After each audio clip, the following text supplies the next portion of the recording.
وعلیکم السلام ورحمۃ اللہ وبرکاتہ۔ کیسے ہو بھائی، خیریت ہیں؟ جی الحمدللہ، اللہ کا شکر ہے۔ آپ کیسے ہیں؟ اللہ کا شکر ہے، میں بھی ٹھیک ہوں۔ ایسا لگتا ہے کہ آپ کسی دینی مدرسے میں پڑھتے ہیں۔ جی الحمدللہ، میں مدرسہ عربیہ تعمیر ملت میں دینی تعلیم حاصل کر رہا ہوں۔ ماشاء اللہ، یہ تو بہت ہی اچھی بات ہے۔ تو پھر مجھے آپ سے روز قرآن مجید حاصل کرنی چاہیے، کیونکہ اسکول میں تو ہم کو اے فار اللہ کے بجائے ASS معنی گدھا یعنی گدھے گھوڑے رٹائے پڑھائے جاتے ہیں۔ طہارت کیا ہے؟ پیشہ کھڑے ہونا چاہیے یا بیٹھ کر؟ کھانا کھڑے کھڑے بیلوں کی طرح کھانا چاہیے یا بیٹھ کر؟ یہ سب کون بتاتا ہے؟ جی بے شک، دین کی بنیادی باتیں تو آسانی سے مدرسے ہی میں سیکھنے کو ملتی ہیں۔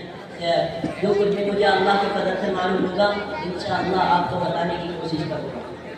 اچھا تو بتائیے، دنیا میں سب سے زیادہ پڑھی جانے والی کتاب کون سی ہے اور اس پیغمبر پر نازل ہوئی؟ بھائی جان، دنیا میں سب سے زیادہ پڑھی جانے والی کتاب قرآن مجید ہے، جو ہم سب کے پیارے رسول صلی اللہ علیہ وسلم پر نازل ہوئی۔ قرآن مجید کون سے ماہ اور کس رات میں نازل ہوا؟ قرآن مجید ماہ رمضان مبارک اور شب قدر میں نازل ہوا۔ تو کیا پورا قرآن مجید ایک ہی بار نازل ہو گیا یا کوئی اور ترتیب رہی؟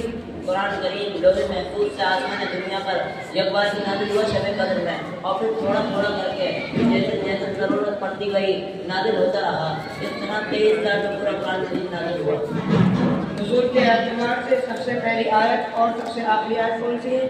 نازل ہونے کے اعتبار سے سب سے پہلی آیت اقرأ بسم ربک الذی خلق ہے، اور سب سے آخری آیت الیوم اکملت لکم دینکم ہے۔ وہ کون سی سورت ہے جس میں بسم اللہ الرحمن الرحیم 2 مرتبہ آئی ہے؟ سورہ نمل میں بسم اللہ الرحمن الرحیم 2 مرتبہ آئی ہے۔ قرآن مجید میں الحمدللہ سے شروع ہونے والی کتنی صورتیں ہیں؟ قرآن مجید میں 5 صورتیں ہیں جو الحمدللہ سے شروع ہوتی ہیں۔ وہ سورہ فاتحہ، سورہ انعام، سورہ کہف، سورہ سبا اور سورہ فاطر ہیں۔ وہ کون سی صورت ہے جس میں ایک بار بھی لفظ اللہ نہیں آیا یا پھر حرف میں آیا ہے؟ سورہ قمر، سورہ رحمان اور سورہ واقعہ میں ایک بار بھی لفظ اللہ نہیں آیا، اور سورہ مجادلہ کی ہر آیت میں لفظ اللہ آیا ہے۔ قرآن کریم میں کتنے انبیاء کرام اور فرشتوں کے نام آئے ہیں؟ قرآن کریم میں 25 انبیاء کرام اور 4 فرشتوں کے نام آئے ہیں۔ وہ کون سی صورت ہے جسے جمعہ کے روز پڑھنا چاہیے؟ سورہ کہف کو جمعہ کے روز پڑھنا چاہیے، اس سے دجال کی فتنے سے حفاظت ہوگی انشاءاللہ۔ قرآن کریم کے تمام مسلمانوں پر کیا حقوق ہے؟ قرآن کریم پر ایمان لانا، اس کی تلاوت کرنا، اس کو سمجھنا، اس کی ہدایت پر عمل کرنا اور دوسروں تک پہنچانا، یہ قرآن کے حقوق ہیں۔ جزاک اللہ خیر، بہت مفید معلومات دی آپ نے۔ اللہ کا